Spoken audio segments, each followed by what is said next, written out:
cuando hay lo que es la resistencia a la insulina. ¿Qué es lo que pasa? Aquí, ¿no? Les he dicho, ¿no?, que lo que va a dar a producir, ¿no?, la glucosa va a estar elevada en sangre, ¿no? Por tanto, va a haber producción de insulina. Pero ¿qué es lo que está pasando? Generalmente esta insulina nos está uniendo ¿con quién? Con sus receptores, ¿verdad? Ahora, a nivel de las grasas, hay una hormona que se llama adipocinas. Estas generalmente ayudan ¿a qué? A la mayor sensibilidad de los tejidos a la insulina. O sea, ayuda a que esa insulina se una ¿con quién? Con sus receptores. ¿Ya? O sea, que a nivel de las grasas, ¿no?, a nivel del tejido adiposo, se crea esta hormona que se llama adipocina. ¿Ya? Esta adipocina, que hace generalmente, aumenta esa sensibilidad entre la unión de quién, de la insulina junto con su receptor, ¿verdad? Pero cuando no hay una buena captación, ¿no?, de lo que es la insulina con su receptor, ¿qué es lo que pasa? Generalmente vamos a ir, ¿no?, desde lo que es a nivel del hígado, ya no se va a transformar lo que es la glucosa en glucógeno. Por tanto, ¿qué va a pasar con toda esa glucosa? Va a aumentar en la sangre, ¿no ve? ¿No ve? ¿Por qué?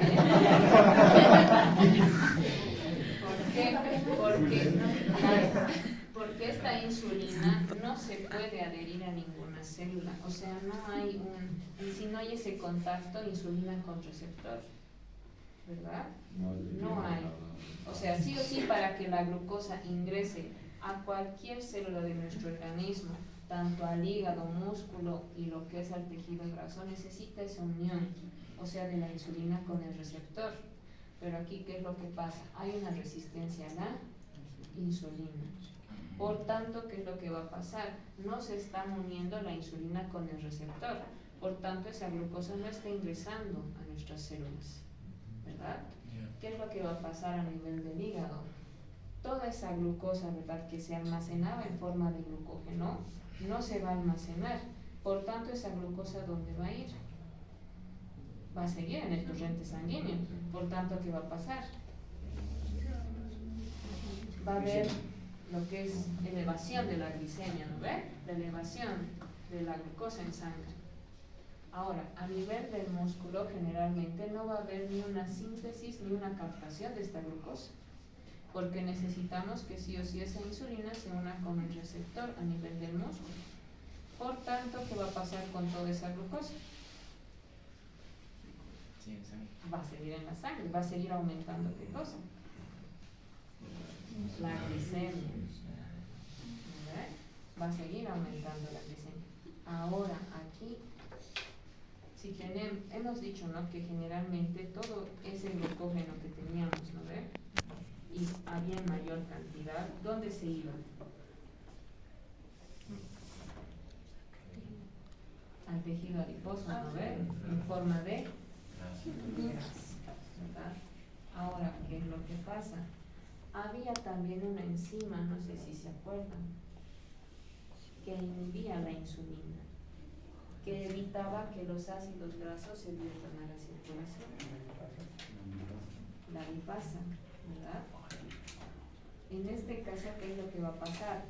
Todos esos ácidos grasos que están a nivel del tejido adiposo, ¿dónde van a ir? A la circulación, pues. ¿Por qué? Porque lo que hacía la insulina era inhibir esa lipasa, ¿verdad? Por tanto, al no haber, ¿no?, o al no funcionar lo que es la insulina, generalmente todo ese ácido graso que está a nivel del tejido adiposo se va a vertir ¿dónde? Al torrente sanguíneo. O sea, vamos a tener ¿qué cosa? Una glicemia elevada en sangre y aparte también ácidos grasos, ¿verdad? Vamos a tener. Y al no almacenarse bien estos ácidos grasos y al vertirse a la circulación, no vamos a crear tampoco esta hormona que se llama adipocinas. Y estas adipocinas generalmente ayudan ¿a qué? A una mayor sensibilización de ¿qué? De la insulina con su receptor. Claro.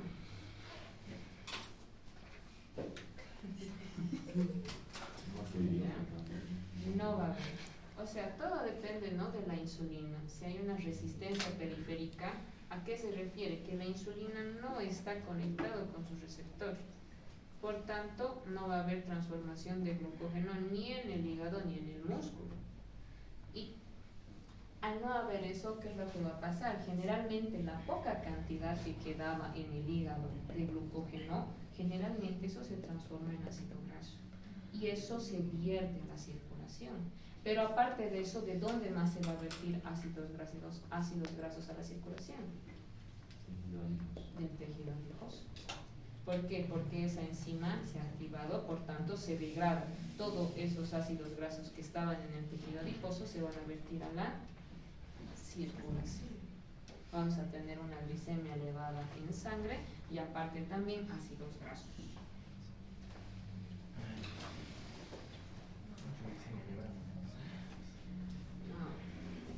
¿Qué es lo que pasa? Aparte de eso hay una disfunción de las células beta, ¿no? Porque si hay mayor cantidad de lo que es la glucosa, ¿no?, en sangre, ¿qué es lo que pasa? Envían estímulos a la célula beta, ¿no ven? Va a seguir produciendo insulina, pero no, la insulina no da lugar, no se conecta con su receptor. Por tanto, nuestro organismo, ¿qué hace? Sigue mandando estímulos ¿a dónde? A las células beta. Se sigue creando lo que es la insulina y sigue ese círculo vicioso, ¿verdad? Hasta que se cansa. Se cansa y produce una disfunción. Hay una disfunción de esas células. Por tanto, ¿qué va a pasar? La producción de insulina va a bajar, ¿verdad? Porque hay una disfunción, ¿verdad? Hay una disfunción porque todo el rato estaba en ese círculo vicioso y va a haber un tiempo en el cual va a disminuir la producción de insulina. En este tipo de diabetes, que es la diabetes tipo 2, las células betas están íntegras, ¿verdad? Solo que aquí puede haber una alteración a nivel periférico, ¿verdad? O sea, ¿qué quiere decir? Que la insulina no está conectando con su receptor. O una disfunción a nivel de ¿dónde? De las células beta, ¿verdad? Por tanto, disminuye la producción de insulina y lo que va a aumentar va a ser la producción en sí, va a aumentar lo que es la glucosa en sangre, ¿verdad? Y vamos a tener una hiperglicemia. Ahora, las manifestaciones clínicas.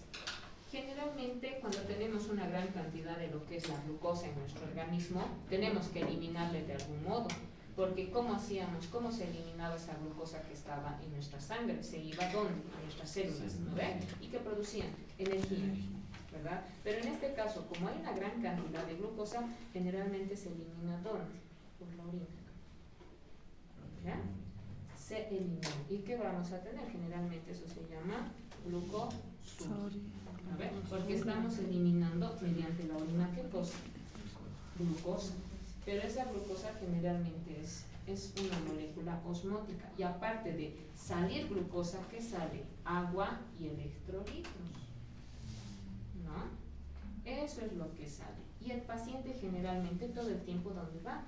Al baño. ¿Eso qué se llama? Poliuria. ¿Verdad? Se llama poliuria. Eso es debido a que tenemos gran cantidad de glucosa en nuestro organismo que tiene que eliminarse, ¿verdad? Porque ¿cómo se eliminaba eso? Se iba a nuestras células de nuestro organismo y producía energía. Pero al no haber lo que es esa captación de lo que es la insulina con el receptor y no pueden ingresar la glucosa a nuestras células, tiene que eliminarse de alguna manera. Y se elimina mediante la orina. Doctora, ¿es una manifestación clínicas de la diabetes tipo 2 o de la diabetes en general? De la diabetes en general. Son las PES, ¿no? Las 4 PES. Uno es poliuria, que generalmente es la eliminación de lo que es, ¿no? La glucosa en la orina. Ahora, si ustedes van a cada rato al baño, ¿qué van a sentir? Sed, ¿eh? ¿Qué? Sed. Porque se están deshidratando, están entrando a cada rato al baño, porque los pacientes que tienen poliuria ingresan al baño cada rato. Les he dicho que no solo están botando glucosa, la glucosa generalmente, ¿qué es lo que arrastra? Agua y electrolitos. O sea que se están deshidratando ustedes. Por tanto, ¿qué van a sentir? Sed. A ver, ¿eso qué se llama? Polidipsia. ¿Tienen qué cosa? Ganas de tomar agua, ¿verdad? Tienen una sed incesante, ¿verdad? Toman agua. ¿Verdad? Ahora, ¿qué es lo que pasa? Hay otro que va a ser la polifagia, ¿ya? O sea, son esos pacientes que van a tener ¿qué cosa? Van a querer comer. Lo que dijo la Selene. ¿No ven? Hambre. Ahora, al no tener generalmente la glucosa, ¿verdad? Para generar energía, ¿qué es lo que hace? Generalmente nuestro cuerpo va a dar lugar a lo que es el catabolismo. O sea, que va a usar ¿qué cosa? En sí los ácidos grasos, proteínas que han sido almacenadas, ¿para qué? Para producir energía, ¿verdad? Por tanto, le estoy quitando todo lo que está en el tejido adiposo almacenado, ese ácido graso, proteínas, fosfolípidos, todo eso lo voy a usar ¿para qué? Para que mi organismo funcione y tenga energía, porque mediante que yo adquiría energía mediante la glucosa. Al no tener glucosa, ¿qué es lo que pasa? Voy a optar por agarrar esos ácidos grasos que estaban depositados en el tejido adiposo, por usar proteínas, fosfolípidos, quitar en sí toda la grasa que tiene nuestro organismo. ¿Para qué? Para que eso sirva como energía. Por tanto, ¿qué va a pasar? Yo voy a tener ¿qué cosa? Más hambre, pues, ¿no ven? Esa clase de pacientes empiezan a comer más, pero aparte de eso, como yo estoy quitando las reservas de ese tejido adiposo que está almacenado, ¿verdad? En sí estoy quitando la grasa de ese paciente, aparte de tener polifagia, ¿qué es lo que va a pasar? Enflaquecen, pues. Son pacientes que llegan a enflaquecer, porque le estoy llegando a quitar todo, porque mediante la glucosa, generalmente nuestro organismo sacaba energía, ¿verdad? Pero necesita de algo para generar energía. Por tanto, me voy a ir ¿dónde? A los ácidos grasos, me voy a ir al tejido adiposo, voy a quitar proteínas, todo eso voy a quitar, ¿no? Por tanto, nuestro paciente ¿qué va a tener? Hambre, ¿no ves? Eso se llama polifagia. Y aparte de eso, nuestro paciente va a enflaquecer, pues porque le estoy quitando todos sus depósitos, ¿verdad? Le estoy quitando todos sus depósitos. A perder peso. ¿Verdad? Y empiezan a ¿qué? A bajar de peso. ¿Verdad?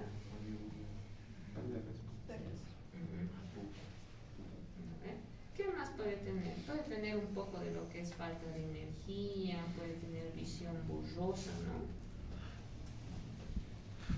¿Qué más? Puede tener calambres. Generalmente los pacientes diabéticos, ¿qué es lo que pasa? Generalmente las heridas tardan en cicatrizar, ¿verdad?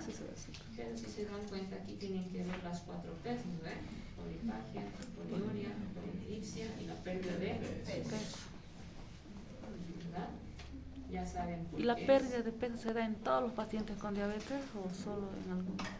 Llegan a perder peso. Con el tiempo los pacientes llegan a enflaquecer de lo que eran generalmente un poco gorditos, porque si no tienen de dónde sacar energía, generalmente sacan de sus reservas. Y esos pacientes todos llegan a enflaquecer. Bien. Ahora, la complicación generalmente va a ser ¿qué cosa? Una cetoacidosis diabética. ¿Ya? ¿Qué es lo que pasa aquí? Generalmente, les he dicho, ¿no? Que para nuestro organismo necesita energía, ¿verdad? ¿Qué es lo que va a hacer? Generalmente va a empezar a agarrar los ácidos grasos que estaban almacenados ¿dónde? En el tejido adiposo, ¿ya? Esos ácidos grasos que están en el tejido adiposo generalmente se van a convertir en cetonas, ¿ya? Se convierten en cetonas y esas cetonas van a ir a las diferentes células de nuestro organismo ¿a qué? A dar energía, ¿ya? Pero a veces hay tanta cantidad de producción de cetonas, porque no solo saca de lo que es del tejido adiposo, sino también que a nivel del hígado, ese glucógeno que está siendo almacenado se transforma en ácido graso y directamente eso se vierte a la circulación. Por tanto, ese ácido graso que se ha vertido del hígado a la circulación y también que viene del tejido adiposo se transforman en cetonas. Por tanto, tenemos gran producción de cetonas, de cuerpos cetónicos, se podría decir. Y esos son los que van a ir ¿dónde? A las diferentes células de nuestro organismo a dar energía. ¿Ya? Por tanto, al haber una gran acumulación de lo que son estos cuerpos cetónicos, generalmente nuestro cuerpo entra ¿en qué? En una acidosis. ¿Ya? Por tanto, para eliminar esta gran cantidad de acidosis, generalmente va a haber lo que es, ¿no?, el bicarbonato de sodio, que va a hacer ¿qué cosa? Eliminar ese ácido. Y eso generalmente se elimina ¿cómo? Generalmente con las respiraciones profundas, ¿no?, que va a llegar a tener el paciente, y superficiales, que se llama la respiración de Kussmaul. La respiración de Kussmaul. Eso es para que, para eliminar generalmente, para compensar esa acidosis que tenemos en dónde, en nuestro organismo, ¿verdad? Eso es más que todo, ¿no? Y aparte de esto, obviamente nuestros pacientes van a tener ¿qué cosa? Una deshidratación. Al tener generalmente gran cantidad de lo que es de glucosa en la sangre, ¿no? Les he dicho que tienen que eliminar de alguna manera, y lo eliminan mediante la orina, ¿no ves? Por tanto, estos pacientes tienden a ¿qué? A deshidratarse. Pero aparte de eso, ¿qué pasa? Nuestro cuerpo generalmente se vuelve más ácido. ¿Por qué? Por la producción de estos cuerpos cetónicos, ¿verdad? Y eso se produce ¿por qué? Porque necesitamos sacar de algún lado energía. Todos esos ácidos grasos que estamos agarrando, ¿en qué se transforman? En cuerpos cetónicos. Y esos cuerpos cetónicos van a diferentes células de nuestro organismo que a dar energía. Al haber gran producción de cuerpos cetónicos, generalmente nuestro organismo que se vuelve ácido. Hay que eliminar ese ácido que está ahí. Por tanto, ¿qué es lo que hace el bicarbonato de sodio? Aumenta generalmente la respiración. Es una respiración profunda, ¿no?, y superficial y rápida, que se llama ¿qué cosa? La respiración de Kussmaul. O sea que estos pacientes que tienen una cetoacidosis diabética tienen ¿qué cosa? Una deshidratación, y vamos a ver ¿qué cosa? La respiración de Kussmaul. ¿Qué más va a tener el paciente? Tiene estupor, o sea que solo responde ¿a qué? A estímulos dolorosos, ¿no? Si ustedes le hablan, no les van a responder. Tienen que hacer ¿qué cosa? Estímulos dolorosos para que el paciente despierte, ¿no? ¿Qué más tiene? Aliento a fruta, ¿no? Generalmente esto es creado por los cuerpos cetónicos. ¿Qué más tiene? Dolor abdominal, puede tener náuseas. Ahora, las complicaciones, esto ya es más crónico, ¿no? Generalmente, ¿qué puede tener? Una retinopatía diabética. Si nosotros no logramos generalmente controlar lo que es esta diabetes en esta clase de pacientes, ¿qué vamos a tener? A la larga podemos desarrollar lo que es una retinopatía diabética, problemas cardiovasculares, el pie diabético, podemos desarrollar lo que es una nefropatía diabética y la neuropatía diabética. ¿Ya? Estos ya son complicaciones crónicas, o sea, es a la larga. Generalmente la diabetes tenemos que controlar, ¿verdad? Ahora, ¿cómo hacemos el diagnóstico? Generalmente el diagnóstico podemos hacerlo de diferentes maneras, pidiendo glucosa en ayunas y una glucosa postprandial. Si ustedes tienen un paciente que tiene la sintomatología, ¿no? Tiene polidipsia, polifagia, poliuria, y ustedes en ese momento le toman lo que es la glucosa, ¿no?, en sangre, que eso se llama glucosa postprandial, y les da un valor mayor a 200, ese paciente ya es catalogado como paciente diabético. ¿Ya? Eso es la glucosa postprandial, que le van a tomar en cualquier momento. Si viene alguien a su consulta y les dice, tengo muchas ganas de orinar, estoy comiendo más y he perdido peso, y ustedes ese rato le toman lo que es el examen, ¿no?, la glicemia, y le sale un valor mayor a 200 miligramos de cilitro, ahí catalogamos a este paciente como diabetes. ¿Ya? Aparte, que generalmente se mide lo que es la hemoglobina glicosilada, ¿no?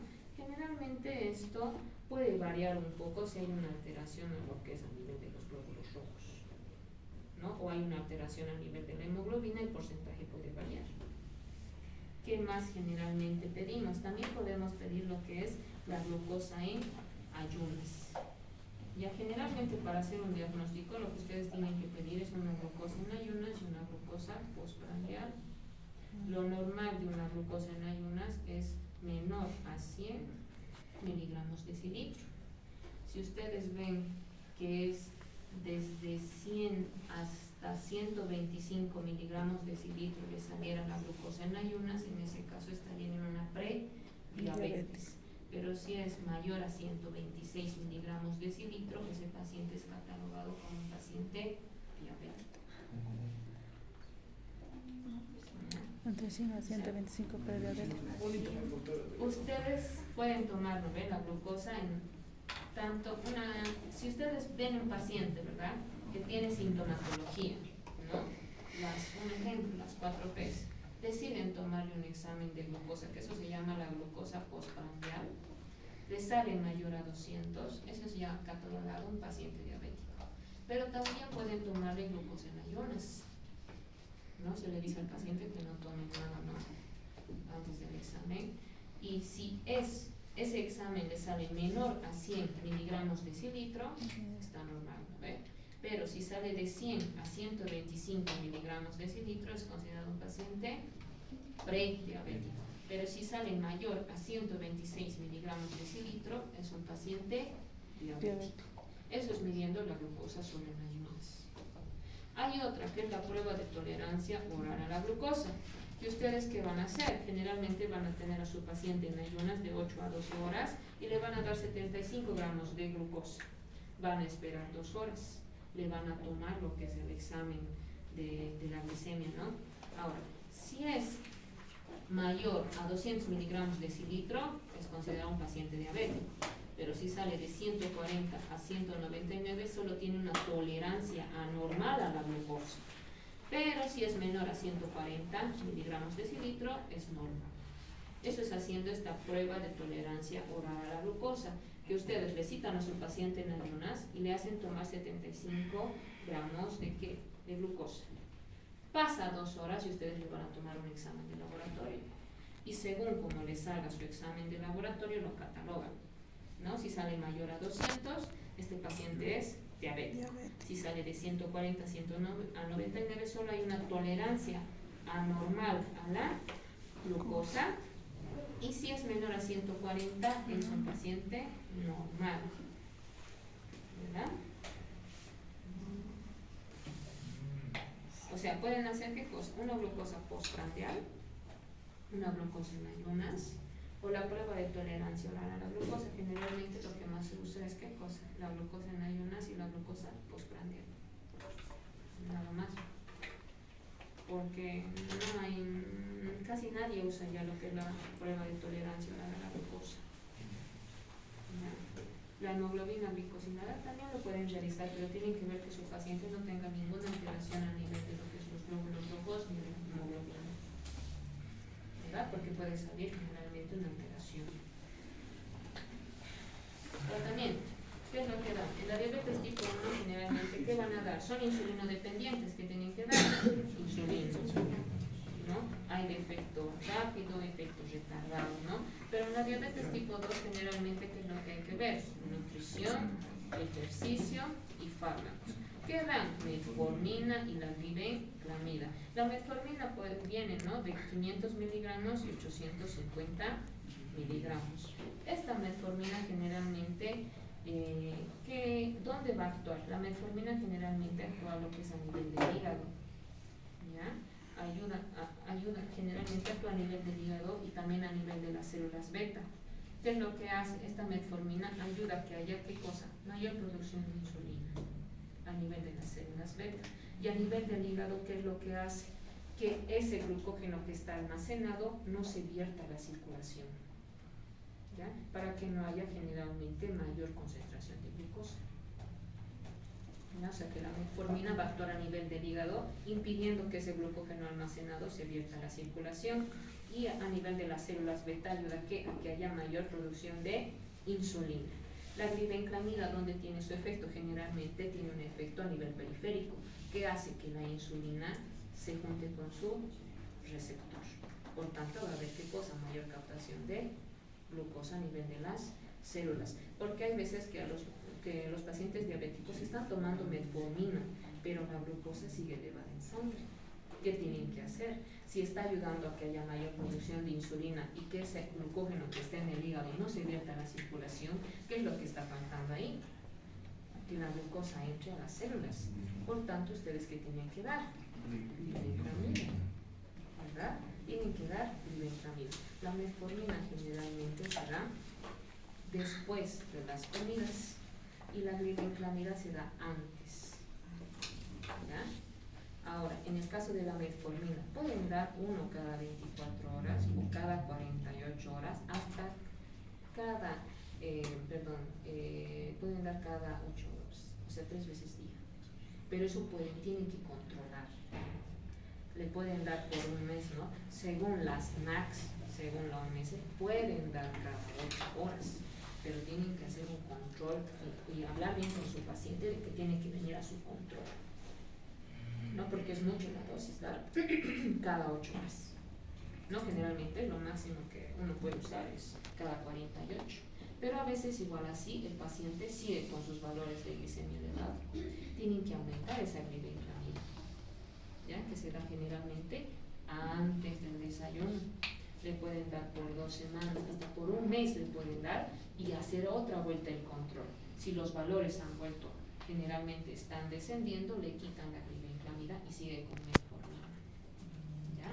Generalmente la glibenclamida solo ayuda a nivel periférico, o sea que la insulina vaya con su receptor y la glucosa ingrese a las células.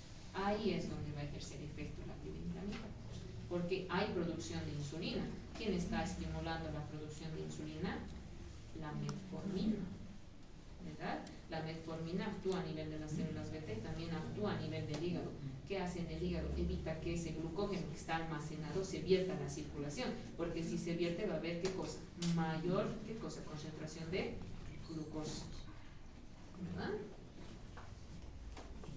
Los hipoglicemiantes, ¿cuáles son en la diabetes tipo 1? ¿Cómo? Acabamos. La Hipoglicemiantes. metformina. Igual. Perfecto. Ah, ya.